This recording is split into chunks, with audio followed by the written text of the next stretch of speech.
Do you want this one? It's fine, it's fine.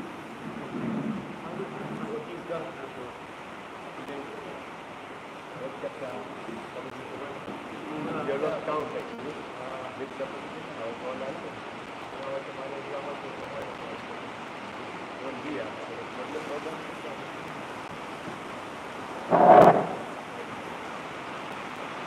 Hare Krishna. Hare Krishna.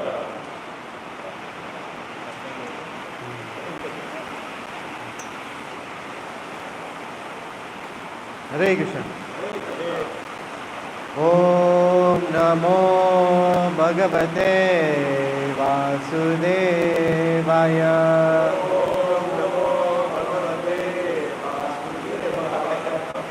Om Namo Bhagavate Vasudevaya.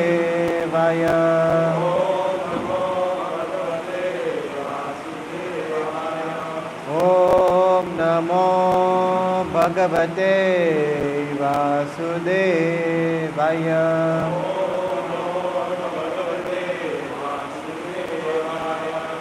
So welcome back everyone to our daily Gita classes. It's been quite a long break because we had a five-day program, and then we had the TOVP and mini Rath Yatra, and Lord Jagannath's mercy is keeping on showering even today, even right now. So anyway, so we were speaking on chapter number 2, entitled Contents of the Gita Summarized, and we are now on text number 9. Text number 9. 3.9. Okay? So, let's start with the Mangalacharan. Om Jnana Timirandasya Jnananjana Shalakaya Chakshur Unmilitam Yena Tasmai Shri Gurave Namaha Shri Chaitanya Manobishtam Stapitam Yena Bhutale Swayam Rupa Kadamayam Dadati Swapadantikam. Hey Krishna Karuna Sindhu Dinabandhu Jagatpate Gopesha Gopika Kanta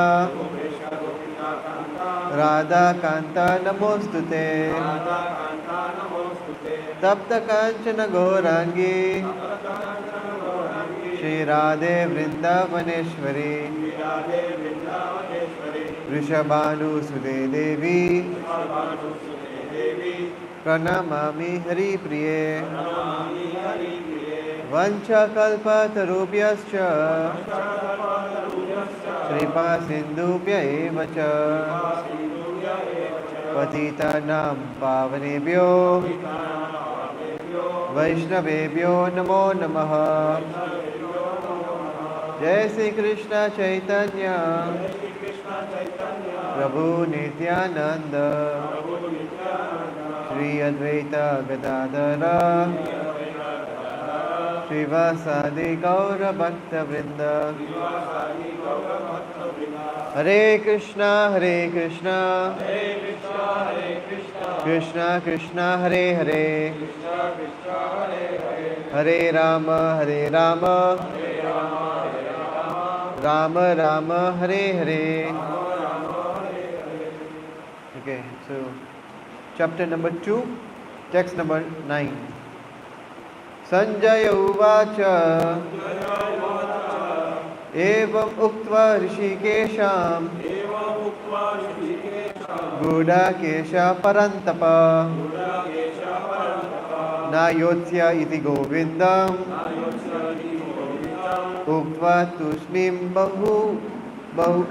Babuvaha. Sanjaya Uvacha Evam Uktva Rishikesham Gudakesha Parantapa Nayotsya iti Govindam Uktva Tushnim Babuvaha. Sanjaya Uvacha एवम् उक्त्वा ऋषिकेशं गूढाकेश परन्तप नायोत्स्य इति गोविन्दम् उक्त्वा तूष्णीं बभूवः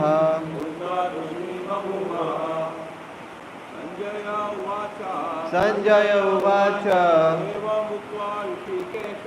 एवमुक्त्वा ऋषिकेशं गूढाकेश परन्तप नायोत्स्य इति गोविन्दम् उक्त्वा तूष्णीं बभूवः संजय उवाच एवमुक्त्वा ऋषिकेशं गूढाकेश परन्तप नायोत्स्य इति गोविन्दम् उक्त्वा तूष्णीं बभूवः संजय उवाच एवमुक्त्वा ऋषिकेशं गूढाकेश परन्तप नायोत्स्य इति गोविन्दम् उक्त्वा तूष्णीं बभूवः संजय उवाच एवमुक्त्वा ऋषिकेशं गूढाकेश परन्तप नायोत्स्य इति गोविन्दम् उक्त्वा तूष्णीं बभूवः संजय उवाच एवमुक्त्वा ऋषिकेशं गूढाकेश परन्तप नायोत्स्य इति गोविन्दम् उक्त्वा तूष्णीं बभूवः. Okay. Word for translation? Sanjaya uvacha. Sanjaya said, Evam, thus, Uktva, speaking, Rishikesham, unto Krishna, the master of the senses, Gudakeshaha, Arjuna, the master of curbing ignorance, Parantapa, the chastiser of the enemies, Nayotsye, I shall not fight, Iti, thus, Govindam, unto Krishna, the giver of pleasure to the senses, Uktva, saying, Tushnim, silent, Babhuva, became, her, certainly. Translation and purport by His Divine Grace, A.C. Bhaktivedanta Srila Prabhupada ki Jai. Translation. Sanjaya said, having spoken thus, Arjuna, chastiser of enemies, told Krishna, Govinda, I shall not fight, and fell silent. Purport. Dhritarashtra must have been very glad to understand that Arjuna was not going to fight and was instead leaving the battlefield for the begging profession. But Sanjaya disappointed him again in relating that Arjuna was competent to kill his enemies, Parantapaha. Although Arjuna was, for the time being, overwhelmed with false grief due to family affection, he surrendered unto Krishna, the Supreme Spiritual Master, as a disciple. This indicated that he would soon be free from the false lamentation resulting from family affection and would be enlightened with perfect knowledge of self-realization or Krishna consciousness and would then surely fight. Thus, Dhritarashtra's joy would be frustrated since Arjuna would be enlightened by Krishna and would fight to the end. Okay. Sanjaya uvacha evam uktva rishikesham gudakesha parantapa na yotsya iti govindam uktva tushnim babhuvaha. So this is also a very important verse, because in this verse and the next verse, who is saying this verse is? Who is saying it? Sanjaya is saying it. But who else is speaking in this verse? Arjuna is speaking. So what Sanjay is saying, he is now recounting to Dhritarashtra what Arjuna has said. What is Arjuna said here? Govinda, I shall not fight. Is this the first time that he is saying this? No, said before. When has he said it? When the first we set out, we put the gun. Yes. So there are two instances that Arjuna has said that I will not fight. Here he said it explicitly. He said it by his words. Govinda, I shall not fight. But in 1.46, the last verse of chapter 1, also Arjuna has said that, but not actually said it. He has demonstrated it by his actions. He has put down his Gandiva bow and sat down. Right? So we are going to focus on these two verses and see the similarities and see whether there is actually a similarity there or is there a complete difference. Even though externally it seems that the situation has not changed. In the end of chapter 1, Arjuna was still determined not to fight. And here again, Sanjay is confirming that he is saying to Govinda that I shall not fight. But let us see closer what is actually the differences between these two verses. So, to begin with, as we see that the Arjuna's declaration that in 1.46 he is not saying it by his words, but he is saying it by his body language, that he has set aside his bows and arrows and is overwhelmed by grief. But here Arjuna says to Krishna, Na yotse iti govindam.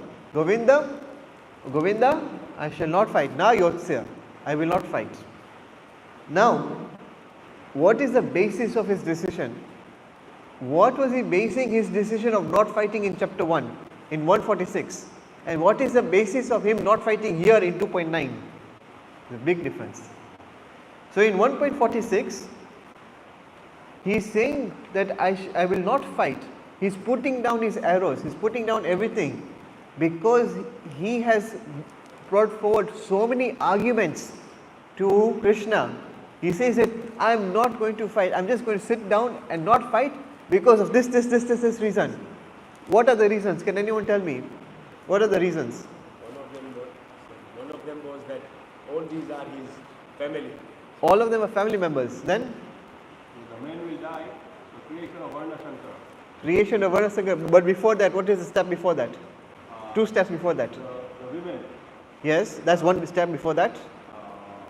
And before that? There will be no one to give the forefathers, That's after that.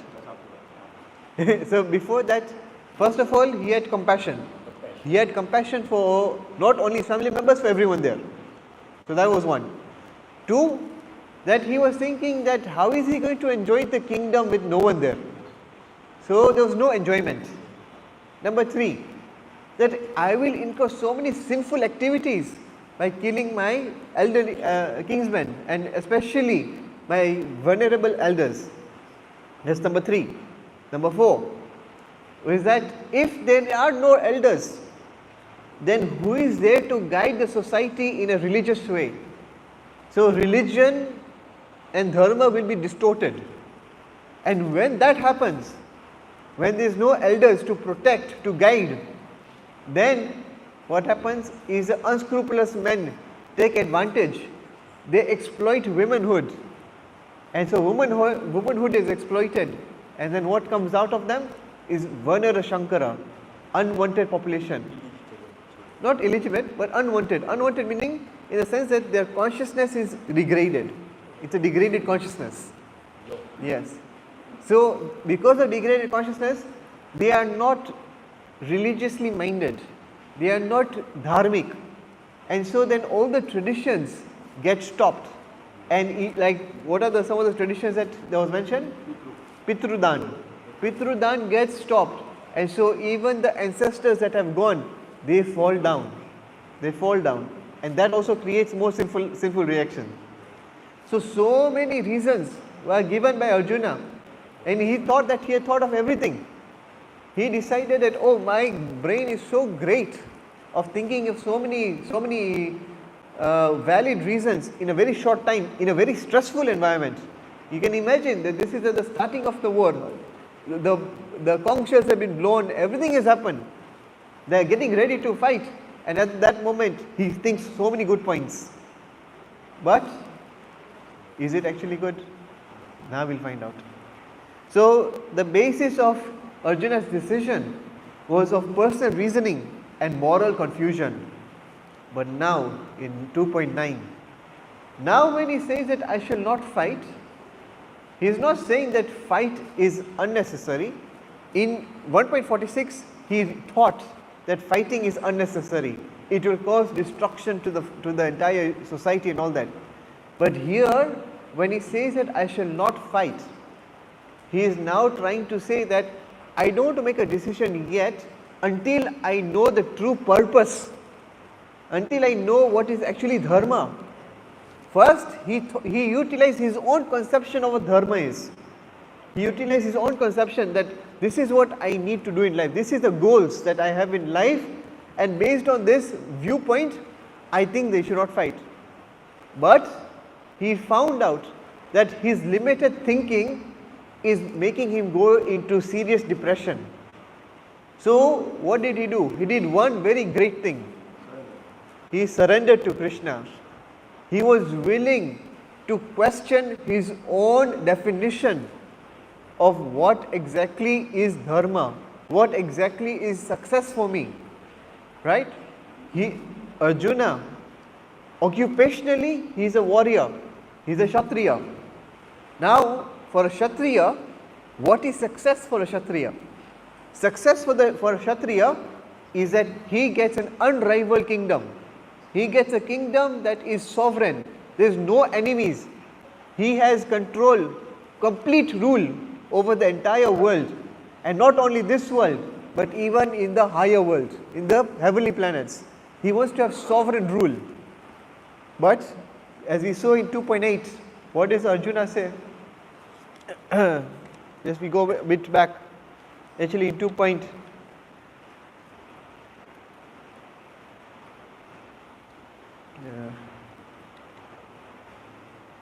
Where does he say it?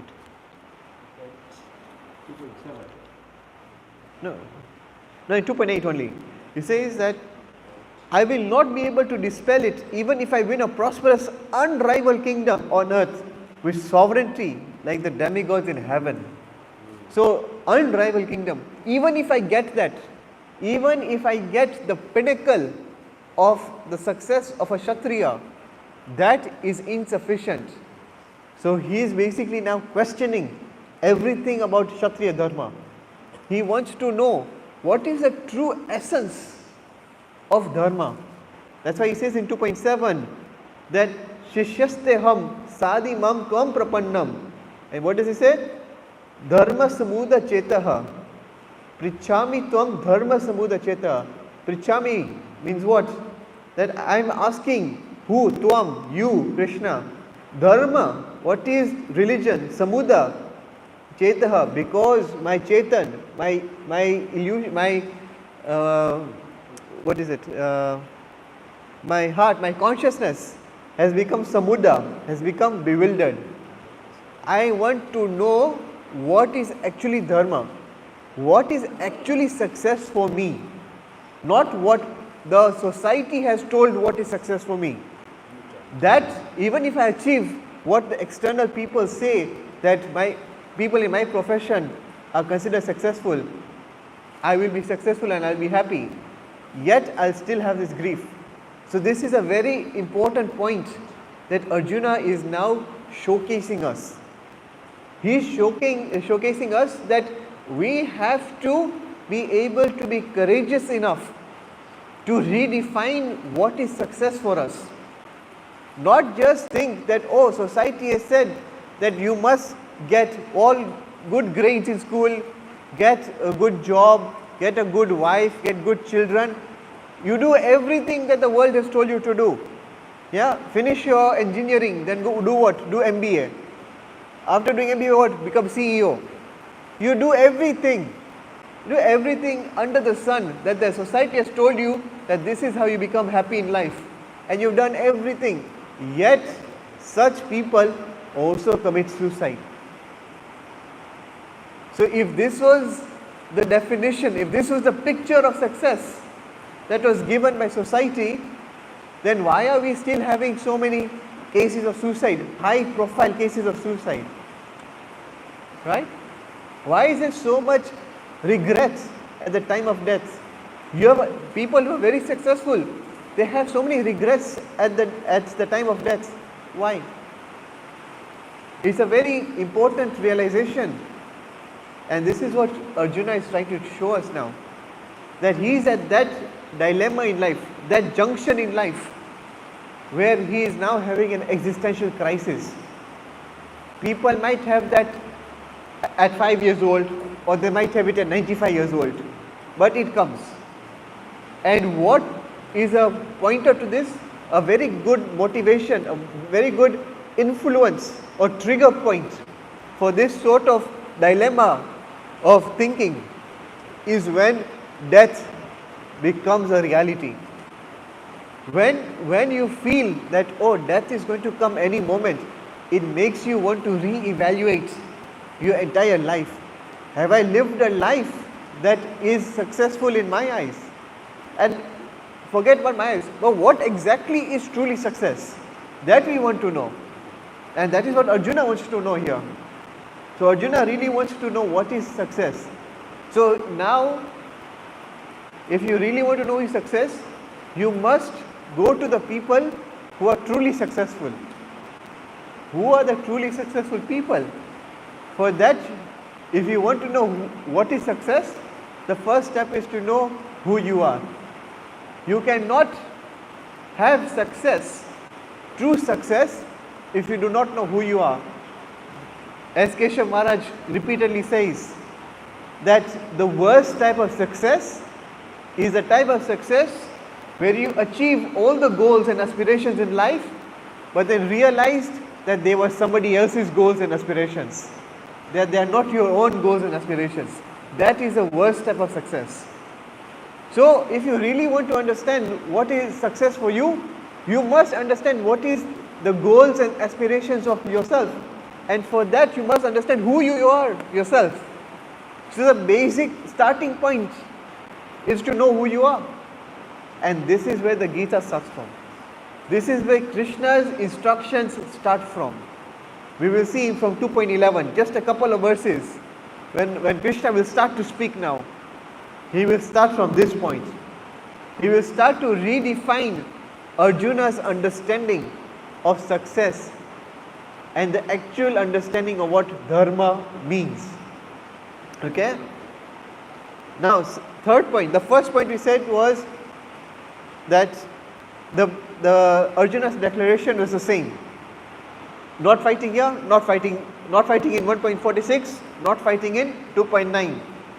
But the basis of that is that he was thinking that he knows it everything. And then he surrendered because he said, I cannot get out of this thinking of my head. I'm going to overthinking. I need you to tell me what is right. So I will not act until you have given me the message. Until you have guided me, I will not act. This is the importance of what he says in 2.9, or why I shall not fight. Now, the emotional state. In 1.46, he was overwhelmed by sorrow.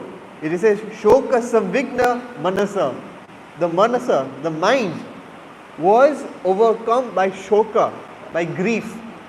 But here, he is now calm and he is introspective.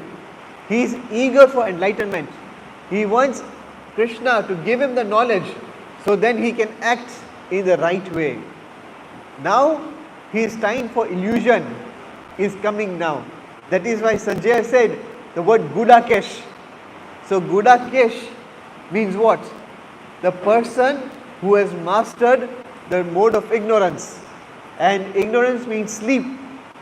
The most grossest level of ignorance is sleep. Because when you are sleeping, you are unaware of what is happening outside you. So sleep is the most gross form of ignorance. So there are different levels of it. The grossest level is sleep. but at the most subtle level, it is understanding what is the right thing to do. Okay? So, Sanjay calls Arjuna Gudakesh because yes, he has conquered the gross level of ignorance, which is sleep. But now, with the help of Krishna, he is now going to overcome ignorance at its core. At its core, he will be spiritually enlightened, and so he will become fully Gudakesh, fully known as Gudakesh.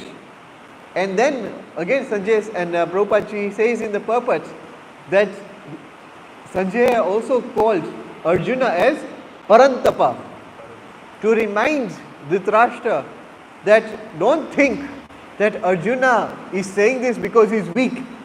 He is very much capable of killing everyone. He is Parantapa. He is a chastiser of enemies. So two words have been given to describe Arjuna, Gudakesh and Parantapa, just to cut the Dhritarashtra's joy, that he might think that Arjuna is going to now vacate and go to beg. Right? This is not going to happen. So that's the third one, emotional state. That before he was overwhelmed by grief, but now he is calm and introspective, and he is eager for enlightenment. The fourth thing is that what is his attitude towards duty? So Arjuna, he is rejecting his Kshatriya dharma based on his own analysis of what is right and what is wrong. He is making his own understanding of what is his dharma, what is his Kshatriya dharma, based on his own sense gratification.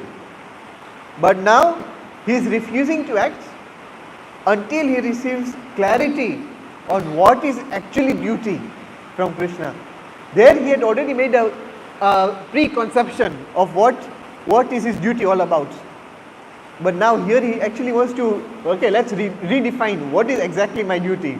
He is open to questioning his conceptions.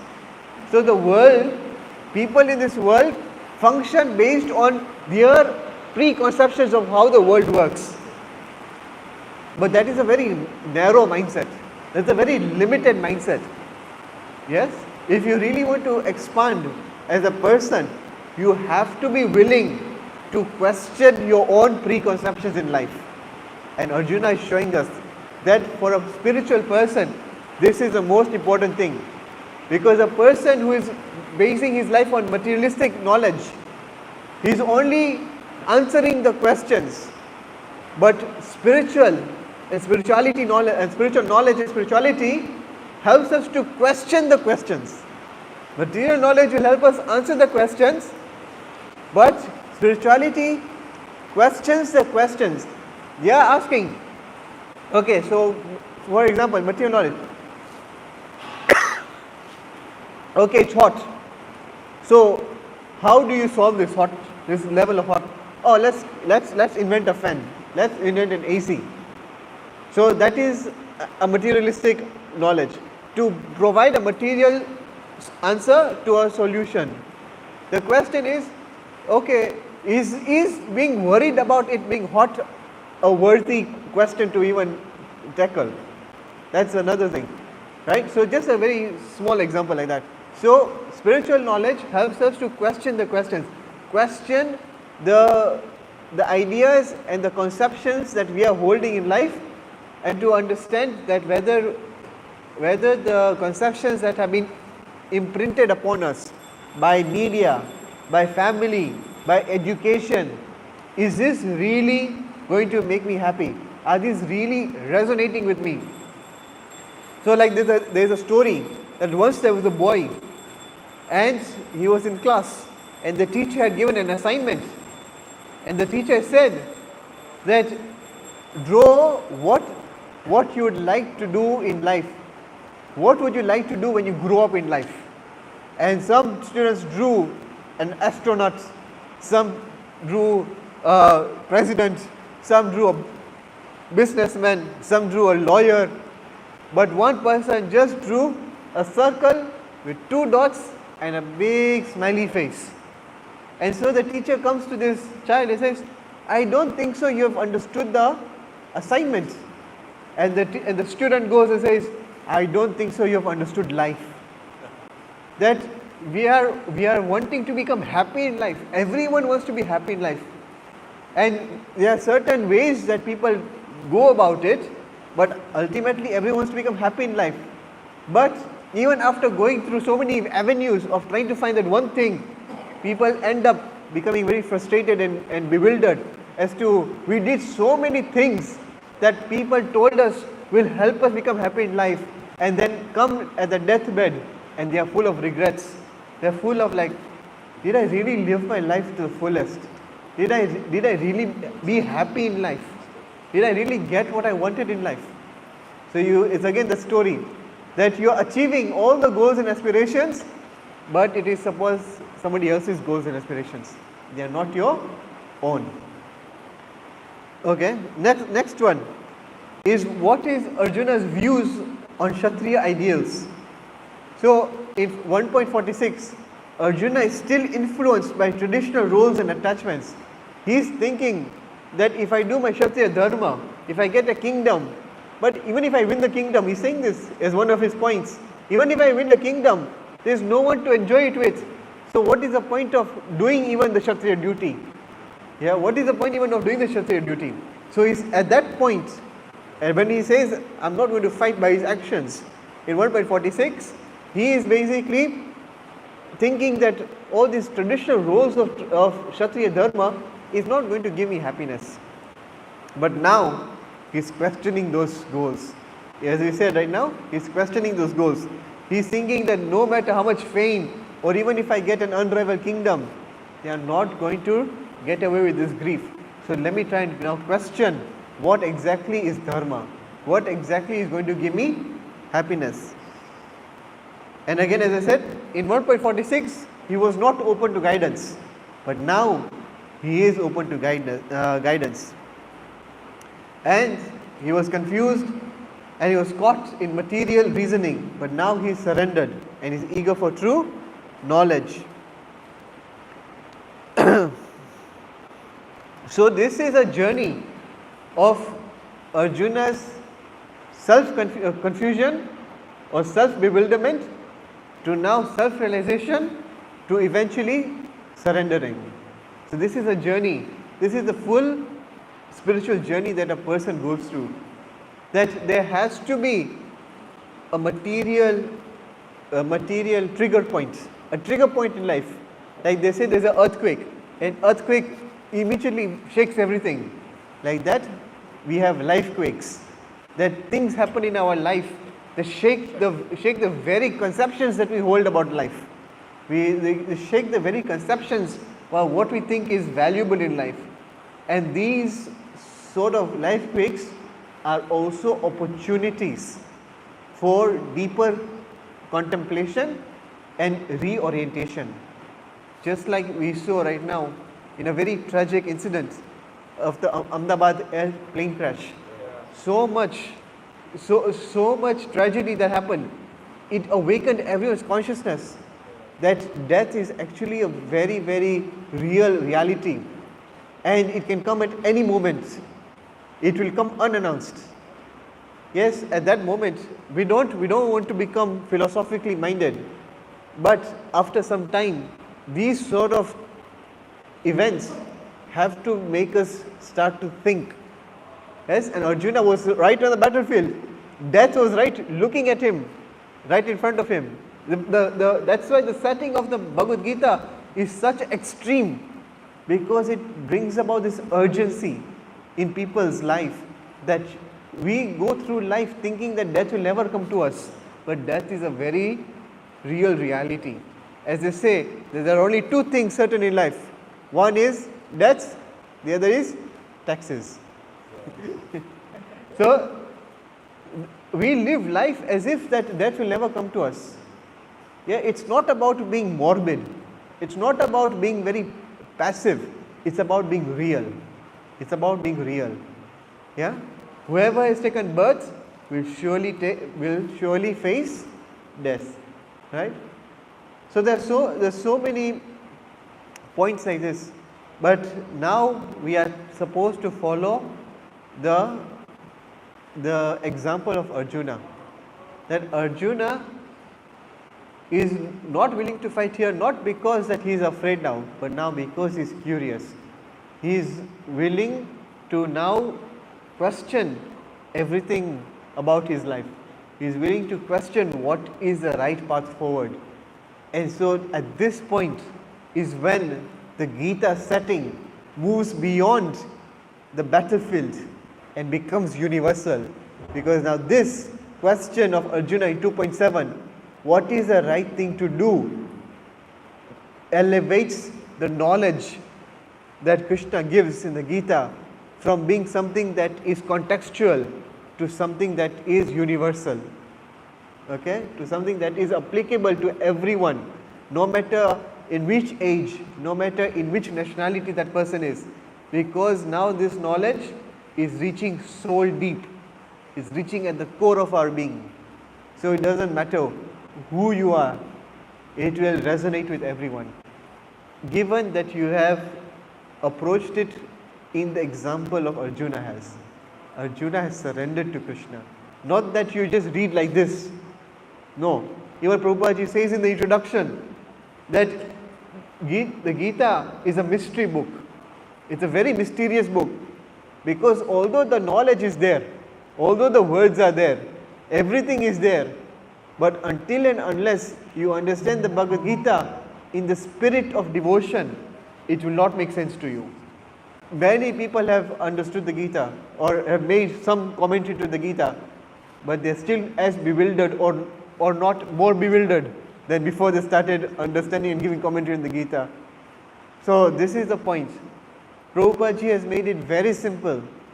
He has brought out the essence of the Bhagavad Gita in every page, in every purport, that this is the essence, this is the essence. Devotion is the essence.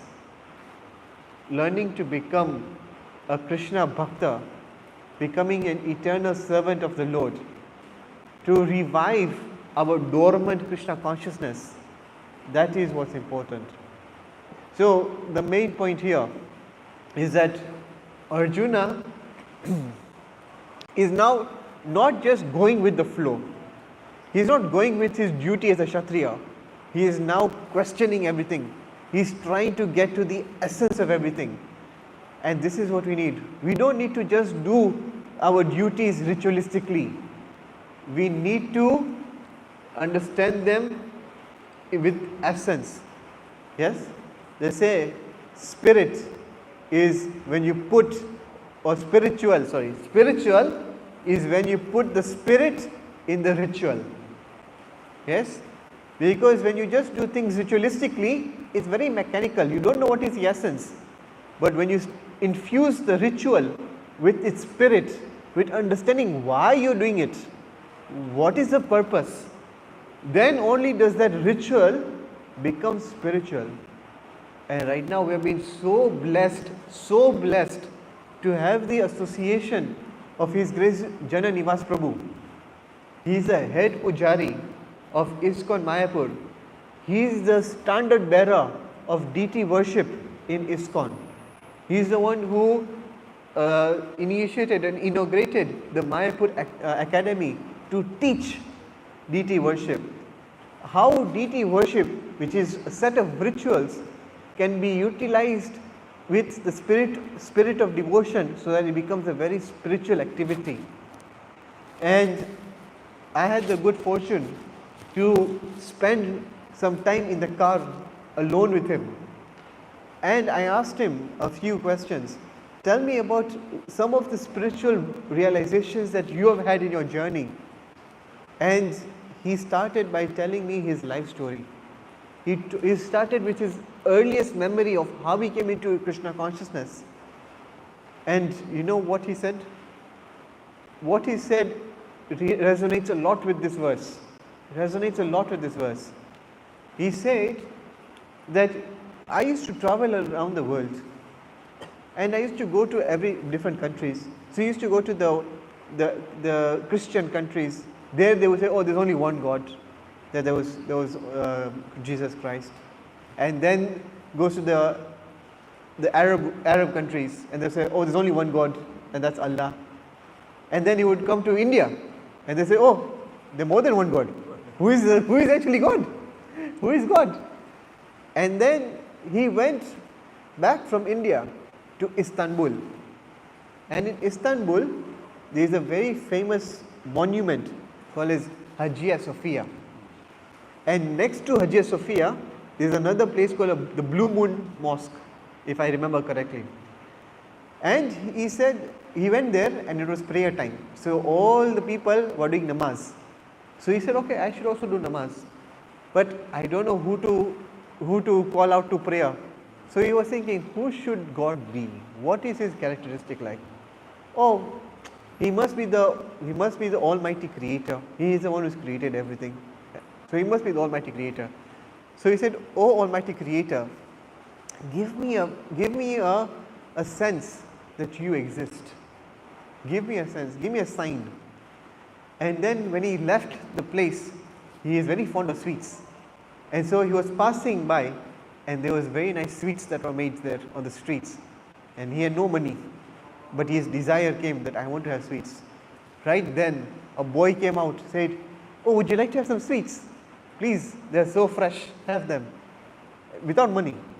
And so he had them. Like, oh my God, I just prayed 5 minutes ago, I've come out, I had a desire, and the desire got fulfilled. And then he walks a bit further, he feels hungry. And then it was like a soup, like I think it was a soup kitchen or something, like a restaurant, sorry. And the owner said, are you hungry? You look hungry. Please come and have something to eat. And he's like, I had the desire, I had the thing that my stomach is rumbling, I wanted to eat. And immediately somebody has come out and offered me a food without cost. So he felt so much reciprocation there that he's like, I want this. And then that thing went away. He didn't have that feeling for some time, until he returned back to India, and he went to Jagannath Puri during the Jagannath Rath Yatra festival, and he met a devotee there, an Iskcon devotee, and he put this question to this Iskcon devotee. He's like, in Hinduism, aren't there 3 gods? Brahma, Mahesh, Vishnu. Yeah. So why are you worshipping Krishna? And you know what this devotee said? Because Krishna is a supreme personality of Godhead. This struck him. He's like, oh, I never knew this. And then somehow or later, he got connected with Srila Prabhupada. And within 6 months, he dedicated his life to Krishna consciousness. And he said that I have always kept the spirit of trying to search connection with God, trying to search connection, reciprocity with God at every moment. And when he took up this role of head pujari, he was then worshipping Ugra Narasimha. And there are so many stories of how the Lord has reciprocated with so many devotees and with himself. And right now, when he came and he was taking darshan of the deities, we saw how keenly, how observant he was. It was as if he was in a trance, as if he was just speaking with the deities, yeah, in a very subtle way. And this is what is needed. We need to infuse the spirit of devotion in all the rituals, because the rituals are meant to help us, but only if there is added the spirit of devotion in it. If you just do puja, or you just do your chanting, or you just do your Dandvat pranams and all that, without actually having that inner like feeling, that the yearning to establish the connection with Krishna, it's not going to help. Yeah, I think he said you can go on chanting for millions of lifetime mechanically, it won't help. What is needed is that there has to be that spirit of devotion. There has to be that yearning that I want to know about you. Yeah, as I think Devaki Mataji, when she came, she said that in the japa session, she said that our chanting should be like a baby's cry for the mother. Should be because the baby has no one to depend upon except the mother. Until you get to that level of desperation, that level of intensity, where we are crying out for Krishna, and it's a very high standard to get to. It's very high. It's very simple, yet it's also very difficult, because we make things difficult by our conditioning. As Prabhupada used to say, bhakti is very simple. Don't make it complicated. Don't make it complicated. So this is where we are now at the Gita in 2.9, where Sanjaya has warned Dhritarashtra that although Arjuna has said, Govinda, I shall not fight, he is not worried about himself, because he will now very soon become free from illusion. He will resume the full meaning of his name as Gudakesh. Yes? So, yes, any comments? Any questions? Any?